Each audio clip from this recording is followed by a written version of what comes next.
पहले तो एक रिपोर्ट क्रिएट करते हैं सिंपल सी टेबुलर स्टाइल की, उसके बाद आगे स्टेप लेते हैं।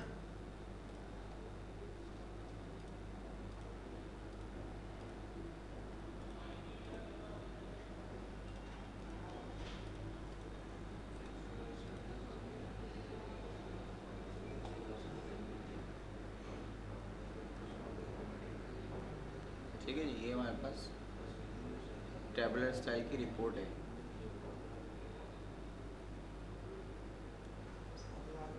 थोड़ा सा इसको ज़रा प्रॉपर वे में लेकर आई।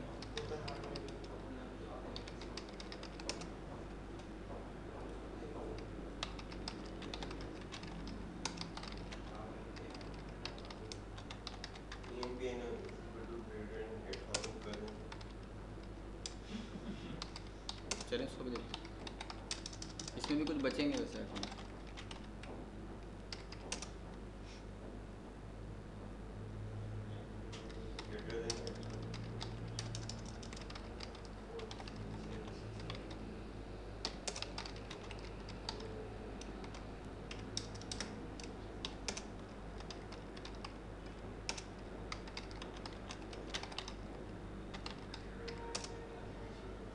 सही, ये हमारे पास एक रिपोर्ट ऑरिजिनल वैल्यू से क्रिएट हो गई।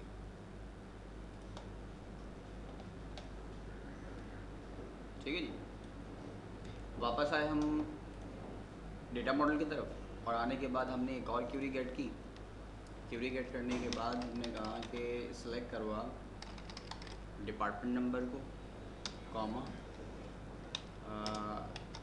काउंट कर लो एम्प्लॉय नंबर्स को, और इसे आप क्या दो कि ये हमारे हैं टोटल एम्प्लॉयज़। इसके बाद सम ऑफ सेल, इसको आप क्या दो टोटल अंडरस्कोर सैलरी। डेटा कहाँ से गेट करेंगे हम, scott.emp से, और ग्रुप होगा कॉलम के ऊपर डिपार्टमेंट नंबर पे। सही, ओके। तो ये हमारे पास 3 कॉलम से एक और रिपोर्ट क्रिएट हो गई। रिज़ल्ट क्या आएगा इसका, इसका रिज़ल्ट क्या आएगा?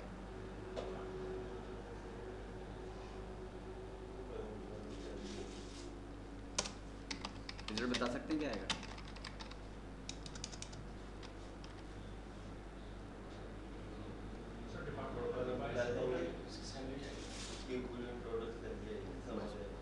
बस हमने ये भी तो लिया।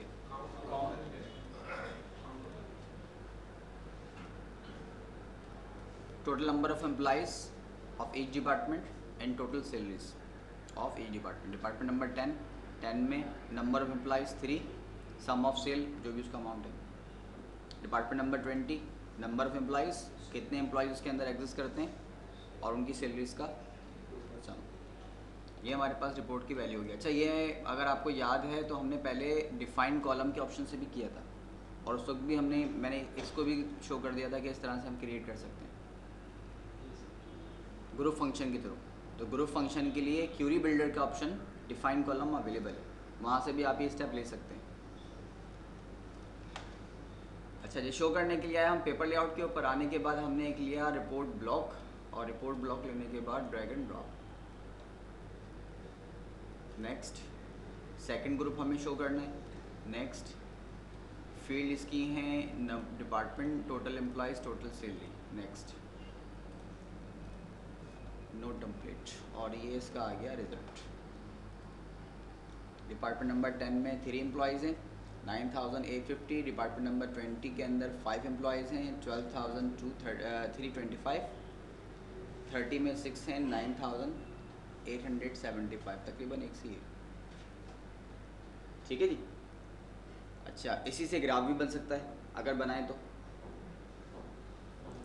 और जो स्टेप हमने पहले शो किया था वही प्रोसीजर यहाँ पर अगेन, कि ये पेपर लेआउट पे तो रिज़ल्ट डिस्प्ले हो गया, लेकिन जब उस वेब पे रन करते हैं तो वेब के ऊपर सिर्फ फर्स्ट क्यूरी का रिज़ल्ट शो होगा जो फर्स्ट टाइम लेआउट क्रिएट हुआ था, सेकंड का जनरेट नहीं होगा। इसका बिहेव हम ग्राफ में भी दिख चुके हैं। तो वो ग्राफ इंसर्ट करने का मेथड था। अगर अब आपको यही रिपोर्ट, सेकंड रिपोर्ट का रिजल्ट भी चाहिए वेब पर, तो इसके लिए क्या होगा, वापस आ जाइए वेब सोर्स के ऊपर, सबसे लास्ट में एंड ऑफ डेटा एरिया सी, एक लाइन पहले आने के बाद इंटर, इंसर्ट में जाइए। पहले आपने ग्राफ इंसर्ट किया था, अब रिपोर्ट ब्लॉक का ऑप्शन यहाँ पे भी है। बेसिकली अब यहाँ पर जितनी भी फील्ड इंसर्ट में इनेबल हैं, आप इन सबको यहाँ इंसर्ट करवा सकते हैं। जितनी भी फील्ड्स यहाँ पे, जो भी ऑप्शन यहाँ पे मौजूद है। रिपोर्ट ब्लॉक मल्टीपल क्यूरीज हैं, अब 5 क्यूरीज आपके पास हैं, आप 5 में से 3 का रिजल्ट शो करना चाहते हैं वेब के ऊपर, सारी की सारी इन्फॉर्मेशन एक्सटर्नल यूज़र को नहीं देना चाहते, तो जो रिक्वायरमेंट है उनके वो यहाँ से विजिट से रन कर लें, तो वो पर्टिकुलर इन्फॉर्मेशन आपकी वेब पे शो होगी और पर्टिकुलर इन्फॉर्मेशन इंटरनली शो होगी। अक्सर ये रिक्वायरमेंट आती है कि जी होता ये है कि रिपोर्ट यहाँ कुछ नज़र आ रही होती है, वेब पे कुछ और होती है। वजह उसकी है कि हम उसको ग्राफ के अंदर, वेब सोर्स के अंदर एडिशनली इंसर्ट करवा देते हैं, जो वैल्यू हमें सोर्स आउट देनी है। ठीक है, तो यहाँ हमने क्या किया, रिपोर्ट ब्लॉक दे दिया। टैबुलर स्टाइल का था, कौन सा शो करना है हमें, डीपीटी शो करना है। नेक्स्ट, फील्ड कौन कौन सी हैं, डिपार्टमेंट नंबर है, total employees, total salary. Next next, no template, ये इन्फॉर्मेशन हमारे पास क्रिएट हो गई।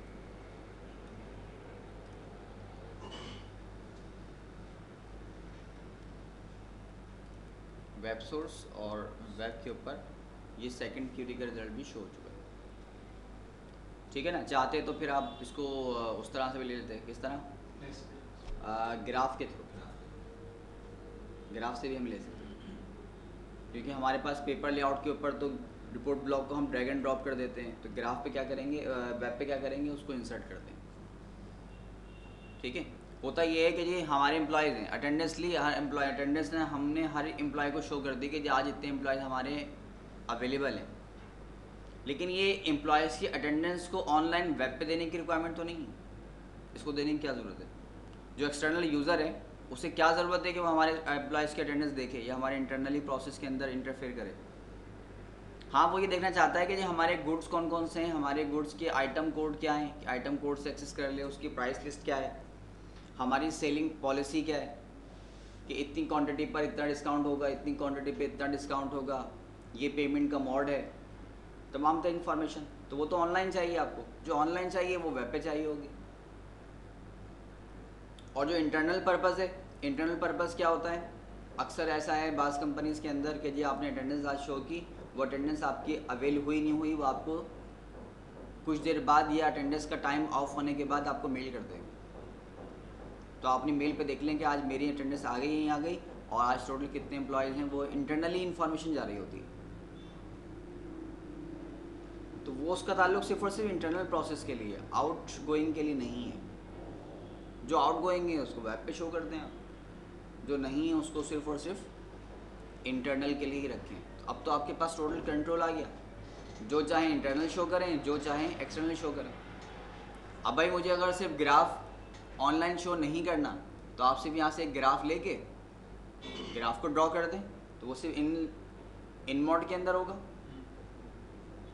और अगर वेब पे चाहिए तो वेब पे शो कर दें। नॉर्मली ग्राफ वेब पे चाहिए होता है, डिपेंड करता है डेटा की लेवल के ऊपर, क्योंकि वो अटेंडेंस का अगर आप रेशियो ग्राफ में शो करेंगे तो अटेंडेंस तो आउट पर्सन के लिए किसी काम की है ही नहीं, वो चाहे ग्राफ में हो चाहे अमाउंट में हो, कुछ भी हो। ठीक है ना, तो जी हम अपने रिपोर्ट को भी ग्राफ पर भी, वेब के ऊपर भी और इंटरनली भी जस्ट लाइक ग्राफ शो कर सकते हैं, इंटरनल प्रोसेस के लिए भी और एक्सटर्नल प्रोसेस के लिए भी, दोनों के साथ सही। कोई प्रॉब्लम इसमें? अच्छा, क्लास 5 इवनिंग की, अच्छा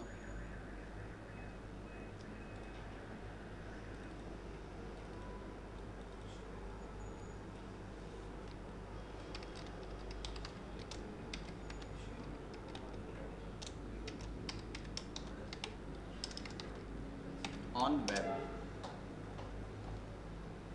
ये क्यूरी हमारे पास है जी। मैंने लिखा सेलेक्ट स्टैटिक फ्रॉम ईएमपी, उसने मुझे ऑल टू ऑल रिकॉर्ड्स की इंफॉर्मेशन शो कर दी। मैंने कहा select static from EMP where department number is equal to m% of department number. उसने मुझसे कहा डिपार्टमेंट नंबर दें, तो मैंने डिपार्टमेंट नंबर दिया, उसकी इन्फॉर्मेशन आ गई। 20 दिया तो 20 की आ गई। तो ये तो इन्फॉर्मेशन रन होती रहेगी। अब अगर मुझे तीनों ही डिपार्टमेंट शो करने हैं तो मैं चाहता हूँ ऑल टू ऑल भी शो हो इसके साथ। अब यहाँ वेयर क्लॉज है, ई को ज्वाइन हो रहा है।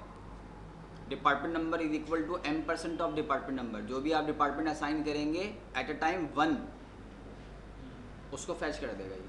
लेकिन अगर मैं चाहता हूँ 10 के साथ 20 भी हो, या 10, 20, 30 तीनों ही हो, या all to all information show कर दे, फिर इसके लिए ये क्यूरी तो रन नहीं होगी इसके लिए, क्योंकि ये तो एक स्पेसिफिक डिपार्टमेंट नंबर को शो करेगा, ऑल टू ऑल को शो नहीं करेगा। देन फिर क्या करें, कौन सी क्यूरी यूज़ कर सकेंगे? इनकी यूज़ कर सकेंगे।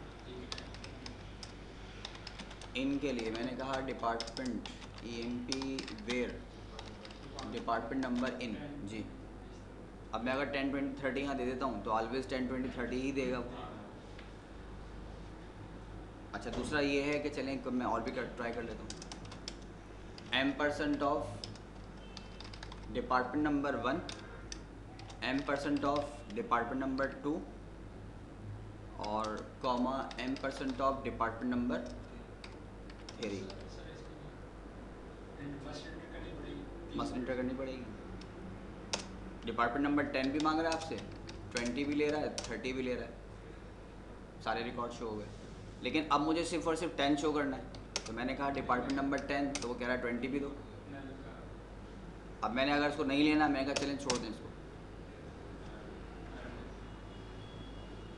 तो वो जो प्रीवियस हमारे पास इको ज्वाइन था वो पर्टिकुलर डिपार्टमेंट के लिए था। अब यहाँ पर अगर आप नंबर ऑफ डिपार्टमेंट मेंशन कर देते हैं तो आपको ऑलवेज तीनों की इन्फॉर्मेशन देनी ही पड़ेगी। ये फिर सिंगल के लिए वर्किंग नहीं करेगा। इसके अलावा कोई और टेक्निक, कोई और क्यूरी जो कभी याद हो? शायद पटेल की उनकी जिम्मेदारी है, उन्होंने पढ़ाया।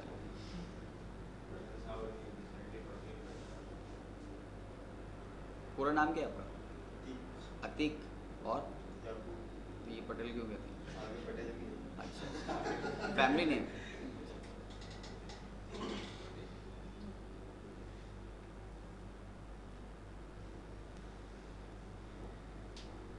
जी, मैं ये चाहता हूँ कि मैं अगर एक ऐसी क्यूरी राइट कर दूँ कि अगर मैं चाहूँ तो एट अ टाइम सिर्फ एक ही डिपार्टमेंट आए, चाहूँ तो ऑल टू ऑल भी आए। अब दो प्रेजेंटेशन हमने चेक कर ली, एक वक्त में या तो सिंगल डिपार्टमेंट को शो कर रहा था, अब यहाँ जहाँ पे इन का यूज़ किया मल्टीपल, तो यहाँ मल्टीपल ही शो करेगा, ये सिंगल शो नहीं करेगा। अच्छा, मैं अगर डिपार्टमेंट नंबर 1 और 2 देता तो फिर 2 ही लेता, फिर 3rd नहीं लेता। फिर कोई सा एक कम्बिनेशन 10 या 20, 10, 30 या 20, 30, कोई भी एक कम्बिनेशन आप दिखा सकते थे। लेकिन ये सिनेरियो नहीं है कि एक वक्त में एक भी आएगा और ऑल टू ऑल भी आएंगे, ये सिनेरियो नहीं है इसमें। फिर जनाब कोई क्यूरीज के लिए?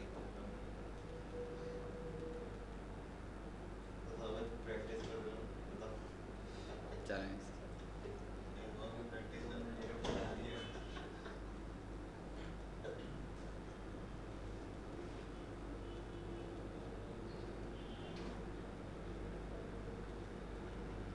जी ट्राई तो करें।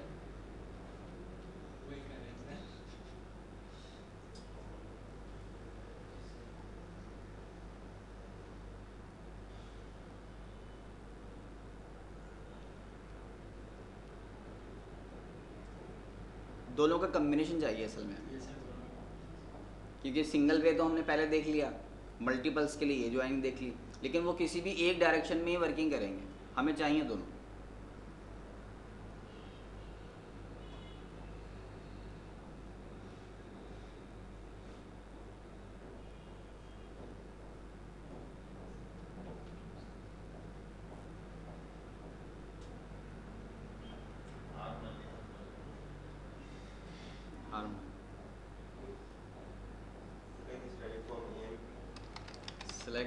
Tarek from AMP.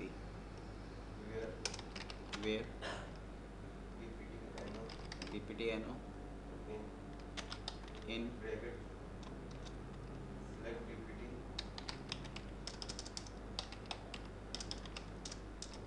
select DPT from AMP where DPT colon slash and personal department. बात तो वही हो जाएगी कि आप एक ही डिपार्टमेंट एक वक्त में देंगे, तो वो जो एक डिपार्टमेंट देंगे उसी को ऑटो क्यूरी एग्जीक्यूट करेगी। ये MBS हो जाएगा।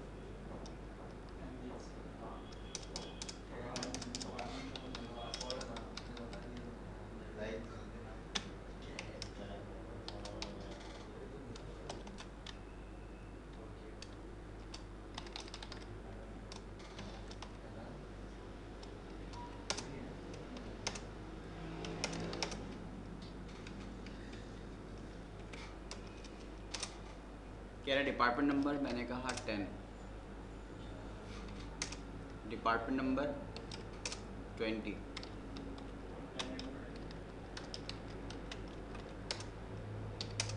Department number 10। ये क्यूरी क्रिएट हुई, आपसे उसने डिपार्टमेंट नंबर लिया और ये प्रेजेंटेशन बनी है, सही। डिपार्टमेंट नंबर 30 भी आ गया। एरर, तो एरर के लिए काम और करें, ये करें, 10 को शो कर रहा है, इट्स ओके। प्रॉब्लम यहाँ पे आई थी, सही। आप चाहें तो वहाँ पर ऑल्ट ऑल को भी यूज़ कर सकते हैं, चाहें तो इसके लिए फिर इस कॉन्सेप्ट को भी ले सकते हैं। 10-20 चाहिए हो तो इसके लिए अब देखें परफॉर्म करता ही नहीं करता, क्योंकि मैं 10-20 अगर दूंगा तो मुझे कॉमा यूज़ करना पड़ेगा। इस तरह का कोई डिपार्टमेंट नहीं, सिंगल होगा या ऑल होगा, एक वक्त में एक होगा, सीरीज़ नहीं हो सकती, क्योंकि उसके लिए फिर इन है, इनका एक अलग कॉन्सेप्ट है, इनका एक अलग सिनेरियो है, ठीक है जी। अच्छा, इसी तरह एक कॉन्सेप्ट अगर हम और लेते हैं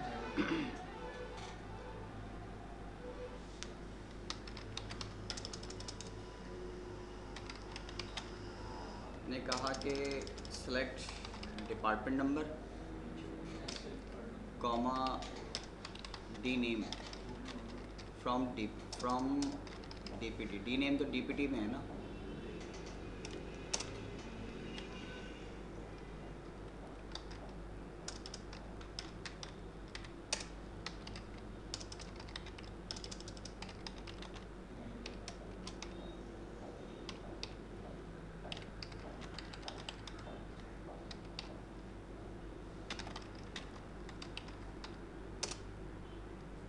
क्या कह रहे हैं कि expression must have the same data type as corresponding expression. तो डेटा टाइप किस पे कह रहा है, इस पे। अच्छा,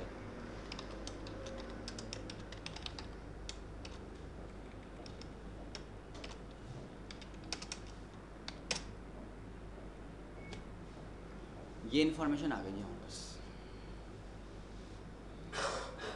सही। और बड़ी काम की इन्फॉर्मेशन आ गई।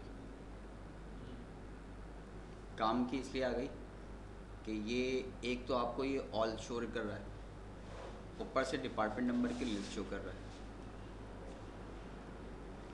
इसका मतलब ये हुआ कि हमने जो लास्ट टाइम एलओवी बनाई थी पैरामीटर के अंदर, स्टैटिक डायनामिक, तो जैसे हम ये क्यूरी उसको प्रोवाइड करेंगे तो क्यूरी में एलओवी का रिज़ल्ट ये आएगा, सही।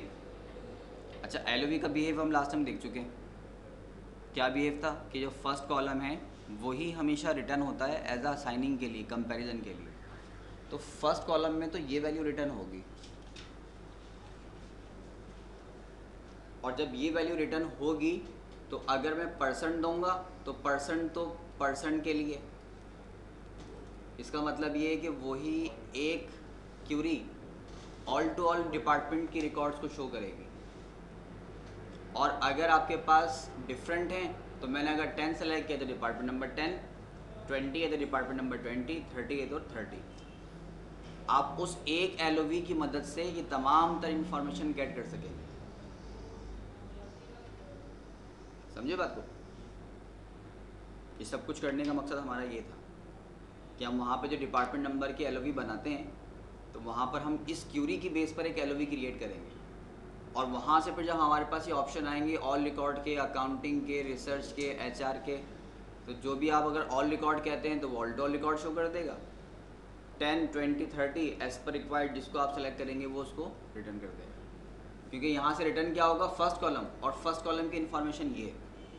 जब आप अभी क्यूरी के अंदर पर्सन रिटर्न कर रहे थे तो पर्सन रिटर्न करते वक्त उसने आपको all to all record show कर दिए थे, तो ये रिजल्ट मिलेगा हमें। और जब आप कोई स्पेसिफिक डिपार्टमेंट दे रहे थे तो स्पेसिफिक डिपार्टमेंट की लिस्ट हो रही थी। यही बिहेव मिल जाएगा हमें रिपोर्ट लेवल के ऊपर with the help of this query. बात क्लियर हो रही? आ जाइए आप अपनी रिपोर्ट पर। इसको हमने सेव कर लिया था, ओके जी। रिपोर्ट ब्लॉक ऑन वेब, इसको बना लें आप। एक रिपोर्ट हमने क्रिएट की मैनुअल,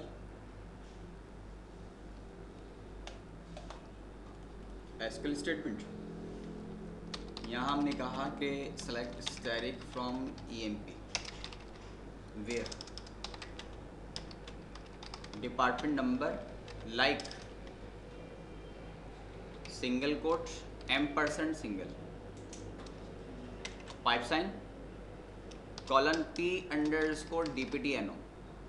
P क्या है? वो पैरामीटर। पैरामीटर आपको ये इंफॉर्मेशन बना के देगा। पैरामीटर से वैल्यू तो हमारी ये क्रिएट होगी, ये वाली, ये जो आपसे इनपुट ले रहा था तो इस पे यहाँ पर हमने M% लगाया था, ये वाला। अब इसकी जगह पे हमने क्या कर दिया, पैरामीटर ले लिया, क्योंकि रिपोर्ट में रन टाइम पर यूज़र से वैल्यू गेट करने का मेथड पैरामीटर ही है। तो इसके बाद रिप्लेसमेंट पे हमने क्या किया, पैरामीटर असाइन कर दिया। तो पैरामीटर से आप डिपार्टमेंट नंबर सेलेक्ट कर सकेंगे। अब करेंगे कैसे, पर्सन टाइप करेंगे या 10, 20, 30 करेंगे, तो वो ये सब हमें नहीं करना, बल्कि उस पैरामीटर के LOV में हमारी ये क्यूरी होगी। ठीक है, बात क्लियर हो रही? आगे P_P_ department number concat single quote M% of single quote, और यहाँ से ये क्यूरी हमारी कंप्लीट। कह रहा है कि has created a bind parameter P_ department number. Okay जी, हमें यही चाहिए था, और इसको लेके हमने एक रिपोर्ट विजिट कंप्लीट कर लिया। Display all record, next, sum of sal, next, note template. क्या डिपार्टमेंट नंबर दे दें? अगर मैं 10 देता हूँ तो 10 की इन्फॉर्मेशन देगा, अगर 20 देता हूँ तो 20 की देगा। ठीक है, और अगर मैं ये देता हूँ तो क्या कहेगा? सही रिजल्ट मिल रहा है। अब मैं ये चाहता हूँ कि जी रन टाइम पे मुझसे ये टाइप ना करवाए, सिलेक्शन वाला क्राइटेरिया। तो सिलेक्शन वाले क्राइटेरिया के अंदर हमारे पास पैरामीटर में एक ऑप्शन है LOV का, आप LOV से ही रिजल्ट ले सकते हैं। तो आ जाइए आप यूज़र डिफाइंड पैरामीटर की तरफ। ये आ गया हमारे पास पैरामीटर। पैरामीटर के नोट पे गए, फर्स्ट डेटा टाइप हमारे पास कौन सी है, number. Data type, data length कितनी होगी इसकी, 10 कर लें बस, काफ़ी है। LOV, और LOV के अंदर सेलेक्ट स्टेटमेंट। सही, select to char of department number comma dname from DPT union, select percent sign comma single quote all records, single quote close from dual. Okay, कह रहा था data type of the parameter doesn't match. अच्छा जी, उसको वहाँ number करके आ गया। इसको सोचते हुए उसको नंबर कर दिया और उसको फिर 2 4 भी हो गया, कोई बात नहीं। ठीक है, ये हमारे पास LOV जनरेट होगी।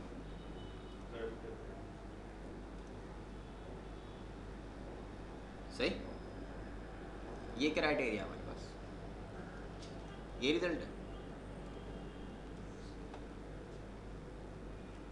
ठीक है, 2 क्यूरी हमने यूज़ की, लेकिन 2 क्यूरी किस तरह से, डेटा फैक्सिंग के लिए हमारे पास ये क्यूरी थी और LOV के लिए हमने ये क्यूरी यूज़ की, ताकि हम यहाँ से सिलेक्शन कर लें, यूज़र को टाइप ना करना पड़े। आप हर बार उसको बताएंगे यार कि ऑल के लिए % लगाना या स्टैटिक लगाना, तो स्टैटिक तो खैर सोल्यूशन ही नहीं है इसका। तो हमने क्या किया, उसके लिए ये मेथड यूज़ कर लिया। सिलेक्ट डिपार्टमेंट नंबर 10, यकीनन 10 की रिपोर्ट होगी। डिपार्टमेंट नंबर 20 की ही रिपोर्ट होगी। और अगर आप कहते हैं ऑल रिकॉर्ड देखने हैं मुझे, ऑल रिकॉर्ड। ठीक है जी, बात क्लियर हो रही? तो ये एसक्यूएल मॉड के ऊपर ये 2 क्यूरी का रिजल्ट हमारे पास मौजूद है। इसको थोड़ा सा और देख लीजिएगा, आप प्रैक्टिस कर लीजिएगा। ये क्यूरी थी हमारे पास डेटा की फैचिंग के लिए। ये क्यूरी हमने कहाँ पे यूज़ की है, ये क्यूरी हमारे पास डेटा मॉडल में यहाँ रखी हुई। सही। बाकी अगर यूज़र को आप चाहते हैं कि जस्ट वो टाइप ही करे तो ठीक है जी, फिर आप LOV के अंदर सेकंड क्यूरी का रिजल्ट मत लाइए। ये पर्पज़ तो हमें सिर्फ यूज़र को फैसिलिटी प्रोवाइड करना था कि वो टाइपिंग से बच जाए, और ये आपके लिए, यूज़र के लिए नहीं, आपके लिए अच्छा है। वो इनवैलिड वैल्यू देगा, डेटा को कंट्रोल करते फिरेंगे, एक्सेप्शन लगाएंगे, अदर मैसेजेस प्रॉब्लम्स आएंगी, तो बेहतर ये है कि आप खुद ही इसको टेक ओवर करें, उसको ज़्यादा से ज़्यादा फैसिलिटी दें, टाइपिंग मोड से बच जाए। टाइपिंग मोड से बचने का मतलब, जब वो सिलेक्ट करेगा तो सिलेक्ट वो सिर्फ और सिर्फ इन्हीं में से कर सकता है, अब कुछ टाइप तो करेगा नहीं।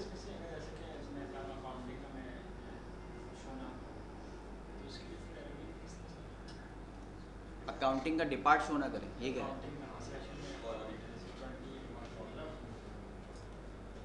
कॉलम शो ना करूँ क्या मतलब? LOV के अंदर तो कॉलम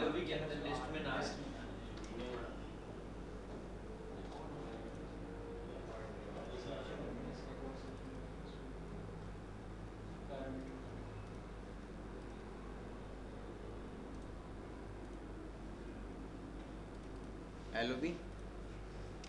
अब यहाँ पे ऑल टोल इन्फॉर्मेशन लेकर आ रहा है डिपार्टमेंट नंबर की।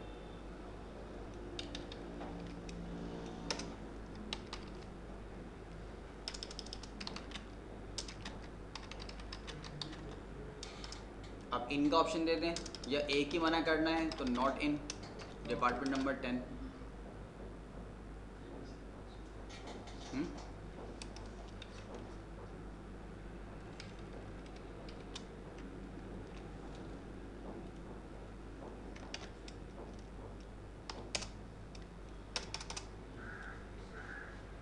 सही।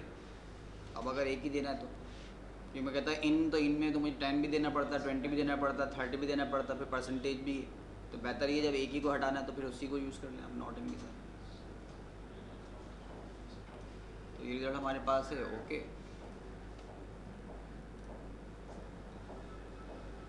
सही। बेहतर ये है कि उसको आप एसक्यूएल पे रन कर लें, बजाय आपकी रिपोर्ट ख़राब हो, रिजल्ट में आउट प्रॉब्लम। ठीक है जी, बात क्लियर हो रही? तो ये थोड़ी सी लॉजिक्स हैं जिसको आप एसक्यूएल मॉड के ऊपर यहाँ यूटिलाइज कर सकते हैं, तो उसकी बिहाफ पे ये वैल्यू शो कर देगा। यहाँ हमने कहा कि वैल्यू क्या होगी इसके, अब ये मैंने क्या यूज़ किया, LOV with all and particular department number. ठीक है जी, LOV है विद ऑल के साथ तमाम के तमाम तक को भी शो करेगा और पर्टिकुलर डिपार्टमेंट नंबर को भी शो करेगा। ठीक है भाई, कोई प्रॉब्लम इसके अंदर नहीं? ओके।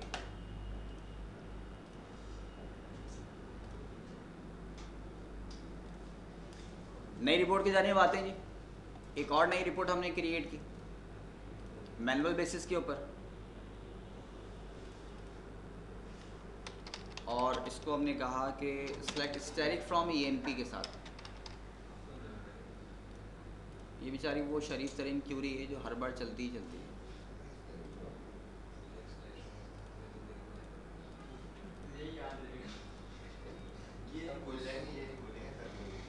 सर जब भी ऑर्गन यूज करना होता है सबसे पहले जो भी होगा ना वो ये यूज करेगा। ऐसे ही बैठे बैठे ही जो है ना स्टार्टिंग में ये डाल देना। जब भी कभी लगे मुझे कुछ नहीं आता तो ये क्यूरी रन करके देखें, ये आपके हौसले को बुलंद कर दे कि नहीं आता है। आपने जो पीछे बैठा होता है ये डाल दे। अच्छा जी, हमने एक कॉलम को सिलेक्ट किया और कॉलम को सिलेक्ट करने के बाद रिपीटिंग फ्रेम को सिलेक्ट कर लिया। ठीक है, वन टाइम पेरेंट फ्रेम मैंने गेट किया तो रिपीटिंग फ्रेम सेलेक्ट हो गया। सेलेक्ट करने के बाद हम गए इसकी प्रॉपर्टी के ऊपर, तो प्रॉपर्टी पे हमारे पास एक ऑप्शन था फिल्टर टाइप का। वैसे तो हर नॉन पे होता है क्योंकि all to all record issue करने। इसके लिए हमने एक ऑप्शन लिया था फर्स्ट हम जैसे ही सिलेक्ट कर रहे थे तो ये आपसे कह रहा था कि फर्स्ट कितने नंबर रिकॉर्ड देखने हैं। तो हमने कहा कि जी हमें 5 देखने हैं, तो उसने 5 नंबर ऑफ रिकॉर्ड में शो कर दिए। एज इट इज़ अगर आप इसको कहते हैं कि मुझे लास्ट के शो करने तो वो आपको लास्ट की इन्फॉर्मेशन दे देगा। सही, चलिए वेब पे भी ये डिस्प्ले होगा 5। वेब के ऊपर तो आपकी रिपोर्ट की वैल्यू क्या है, अब ये कुछ इस तरह से आपने पैरामीटर असाइन किए हुए नहीं किए हुए, पैरामीटर असाइन तो खैर उसमें है ही नहीं, डायरेक्टली वैल्यू आ रही है। तो जो रिजल्ट आपका नॉर्मल के ऊपर है एज इट इज़ वो। अब प्रॉब्लम ये है कि ये तो फर्स्ट और लास्ट आपने देख ली है, फर्स्ट 5 लास्ट 5, तो हमारे पास 14 रिकॉर्ड हैं। इसका मतलब है 1 2 3 4 5 शो होंगे और लास्ट के 9 11 10 12 से 14 तक तो वो 5 होंगे। तो बीच के 6 से लेकर 8 तक के रिकॉर्ड कहाँ हैं, उससे कैसे दें? ठीक है, चलें, ये तो हमारे पास 14 रिकॉर्ड हैं, आप ऑल भी शो कर लेंगे तो कोई हर्ज नहीं है इसमें। एक ही पेज पर, हाफ पेज पर 14 आराम से आ जाएंगे। और फिर आपको पता है 14 है तो वहाँ पर आपने कहा 7, बाद में आपने कहा 8, तो उसमें सारे के सारे रिकॉर्ड ही शो हो गए। सही। लेकिन अगर आपके पास HR का स्कीम है जहाँ पर 100s में रिकॉर्ड्स हैं, वो भी कम है, प्रैक्टिकल में तो इससे भी ज़्यादा आगे जाता है। आज की ट्रांजेक्शन कितनी होगी मुझे नहीं पता, 1 भी हो सकती है और 1000 भी हो सकती है। ठीक है ना, कराची के में रहने वाले हैं, एक ही ट्रांजेक्शन हुई थी, मालूम चला हालात ख़राब हो गए, सब समेटना पड़ गया। और कल स्ट्राइक है तो सारे आज ही आ गए, ये भी तो होता है, रश लग गया शॉप्स के ऊपर। तो कितनी थाउजेंड्स में रिकॉर्ड, लैक्स में रिकॉर्ड भी जा सकते हैं। अगर ऐसा होगा तो फिर आप उसको किस तरह कंट्रोल करोगे? मुझे तो नंबर ऑफ़ रिकॉर्ड पता ही नहीं है, ये तो मालूम है हमें स्टैटिक वैल्यू है कि जिसमें 100+ है, इसमें 14 है। हमेशा तो ऐसा नहीं होगा, तो फिर क्या करें? पहले तो इसको आप नॉर्मल मोड पे लेकर आ जाइए,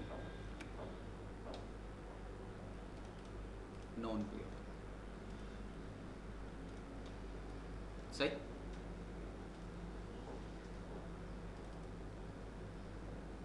इसके लिए आ गए हम डेटा मॉडल की तरफ। डेटा मॉडल पे आने के बाद एक हमने लिया यहाँ से प्लेस होल्डर, और प्लेस होल्डर को अपने ग्रुप के अंदर पुट कर दिया। प्रॉपर्टी पे गए और जाके इसको हमने कहा कि ये हमारा काउंटर है, ये रिकॉर्ड नंबर काउंट करेगा 1 2 3 4 5। इससे फ़ायदा क्या होगा? रिकॉर्ड नंबर 1 है तो 1 शो करेगा, 2 है तो 2 शो करेगा। तो स्क्रीन पर पॉइंटर की वैल्यू आपको बता देगा कि आपका रिकॉर्ड कौन से पॉइंटर पे कहाँ पे मौजूद है और कितने रिकॉर्ड रिपीटिंग फ्रेम में आ चुके हैं। ठीक है, एक ले लिया हमने काउंटर।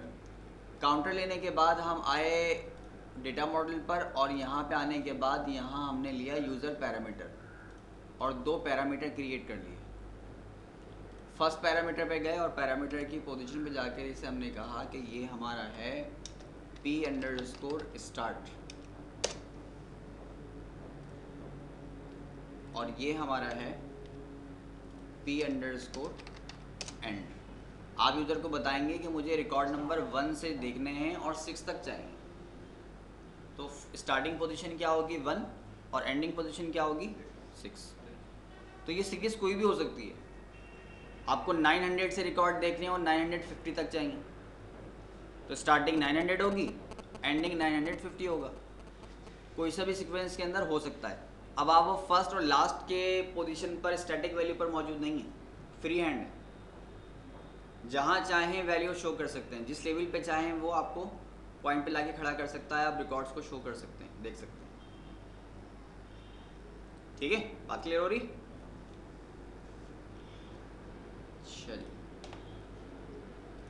प्रेस किया मैंने F10 प्रेस करने से इसने मुझे लेबल शो कर दिए।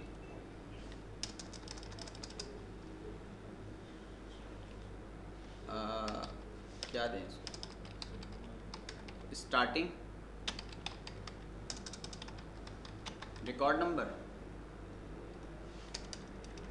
तो इसको फिर आप क्या कहते हैं, एंडिंग रिकॉर्ड नंबर।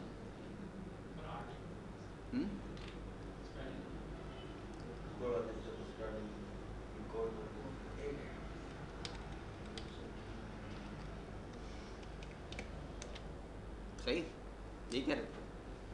तो ये जो हमने दोनों लेबल असाइन कर दी, ये लेबल्स हैं। पैरामीटर की वैल्यू ये है, इसको चेंज मत कीजिएगा, लेबल्स हैं, ताकि यूज़र को लेबल क्या दिखाना है, यूज़र को लेबल ये दिखाना है। ओके, ये लेबल आ गया, starting record number, ending record number. Parameter तो वही है ना, क्योंकि पैरामीटर का जो नेम रखा है तो वैल्यू तो आप यहीं से ट्रेस करोगे ना उसको। पैरामीटर के नेम, पैरामीटर नेम चेंज अगर करने ही है तो आप यहाँ से चेंज करो, बेहतर ही है। और चेंज करने के साथ साथ आपने ये भी देखा होगा, जब तक इंटर नहीं करते उसको एक्सेप्ट भी नहीं करता। तो सिंपल यही है कि आप रूट से उसको चेंज कर दो, बाकी उसकी जितनी ब्रांचेस हैं वो सब के सब वो उसको अपडेट कर देगा। रन किया हमने, अभी तो खैर कोई रिजल्ट है ही नहीं। मैंने कहा 1 से चाहिए और 1 से लेकर 5 तक, तो ये 2 वैल्यू हैं, इसके बाद रिपोर्ट रन हो जाएगी। अभी हमने कोई रिस्ट्रिक्शन नहीं लगाई, काउंटर वहाँ पे काउंट कर रहा है और आपसे 2 वैल्यू पैरामीटर ने लेकर आगे पास कर दिया। अब आ गए हम अपने रिकॉर्ड ग्रुप के ऊपर, रिपीटिंग फ्रेम, प्रॉपर्टी पे आने के बाद फिल्टर टाइप, और फिल्टर टाइप में PL/SQL फिल्टर। ठीक है, बहुत सीधी सी बात ये है कि वो जो आपका काउंटर रन हो रहा है, काउंटर के अंदर तो वैल्यू काउंट हो रही है। आपको बहुत ज़्यादा लेंथी कोडिंग नहीं करनी है इसके अंदर। हमारे पास काउंटर है, काउंटर हर रिकॉर्ड के साथ मूव कर रहा है, काउंटर 1 2 3 4 5। अब आपने कहा कि स्टार्टिंग वैल्यू है और एक एंडिंग वैल्यू है, मैंने कहा 1 और इसको कहा 5। बस ये चेक कर लें कि काउंटर बिटवीन 1 to 5 है या नहीं है, बिटवीन स्टार्ट एंड है या नहीं। छोटी सी कोडिंग, बहुत लेंथी नहीं चाहिए। और हमने पहले भी देखा था कि बूलियन टाइप हमारे पास अवेलेबल है। फंक्शन G_EMPNO ग्रुप फिल्टर है, रिटर्न क्या करेगा, बूलियन। बूलियन का मतलब to show all record is equal to true, do not show record false. तो अगर काउंटर तो रिकॉर्ड के साथ मूव हो रहा है ना, अगर काउंटर की वैल्यू स्टार्ट के जैसी है तो शो कर दो, और बिटवीन स्टार्ट और एंड है तो शो करते जाओ, एल्स फॉल्स। अगर बराबर है, बिटवीन है तो शो करना है, नहीं करना नहीं है तो फिर वही सिनेरियो जो आप कहते हैं select static from EMP comma sal grade where sal between is equal to less then high value high sal. वही सिनेरियो यहाँ पे यूज होगा। आप कहते हैं सिर्फ वो सेल दिखानी है जो हमारे सेल ग्रेड के बिटवीन लो सेल और हाई हो, अगर इसके अलावा कोई और सैलरी है तो उसको शो नहीं करना। यही सिनेरियो यहाँ पे भी है। हम कह रहे हैं कि if counter colon counter between P underscore start, ये पैरामीटर था, and colon P underscore end, then अगर हमारा काउंटर इन दोनों के बीच में एग्जिस्ट करता है, मैंने 1 to 5 दे दिया तो काउंटर की वैल्यू 1 है, ओके जी शो करे, दोनों के बीच में एग्जिस्ट करता है। 2 है ओके, 3 है 4 है 5 है ठीक। जैसे 6 होगा, अब बिटवीन तो नहीं है, इसको शो नहीं करना। ठीक, अगर ऐसा है तो then return true, else return false. End छोटा सा कोड,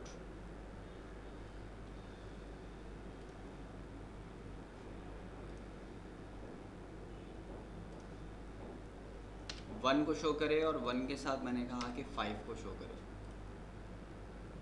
नहीं शो कर रहा, तो कुछ भी शो नहीं कर रहा। कोई बात नहीं, कोई बात नहीं। ये आ गया हमारा प्रोग्राम यूनिट, और प्रोग्राम यूनिट से ये हमारा g_empno फिल्टर फंक्शन बॉडी। तो क्योंकि मैंने वो प्रॉपर्टी क्लोज कर दी थी, अब सिलेक्शन का क्राइटेरिया भी नहीं था, तो फिर कहाँ से जाएं उसके ऊपर, ठीक है ना। तो उस पर जाने के लिए फिर आपके पास प्रोग्राम यूनिट में आ जाइए, ये कोड था।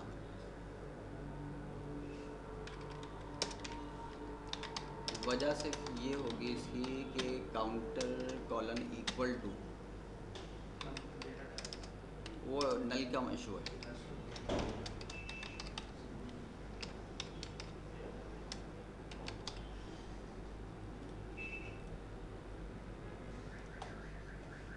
वन से चाहिए हमें 5 तक शो, सही।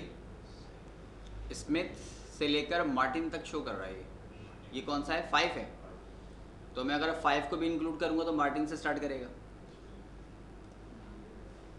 5 से चाहिए मुझे 9 तक,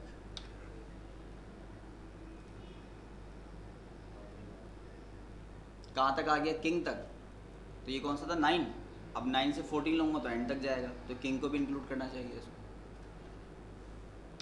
9 अप टू 14,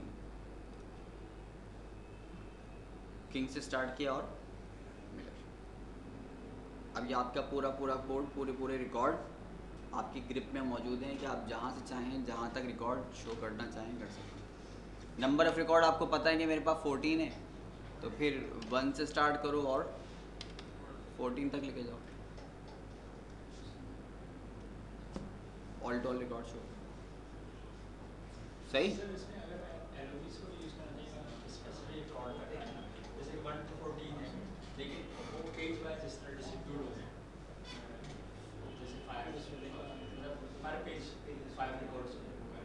तो वो तो आप इस पेज की प्रॉपर्टी को सेट करो ना।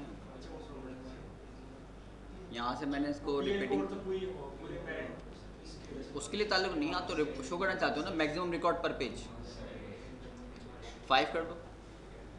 अब अगर आप 1 2 3 देख रहे हैं तो वो तो विदिन 5 ही है ना, 1 पेज पर आएगा। लेकिन आपने अगर 6 रिकॉर्ड शो कर ली है तो 5 तक एक पेज पर आएगा, नेक्स्ट गया दूसरे पेज के ऊपर, फिर ये सिनेरियो बनेगा। ठीक है, बात क्लियर हो रही। ब्रेक लेना चाहेंगे, कंटिन्यू करूं?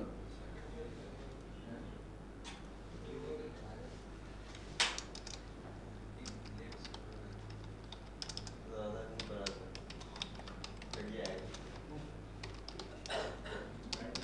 ब्रेक चाहिए, इसको चलिए।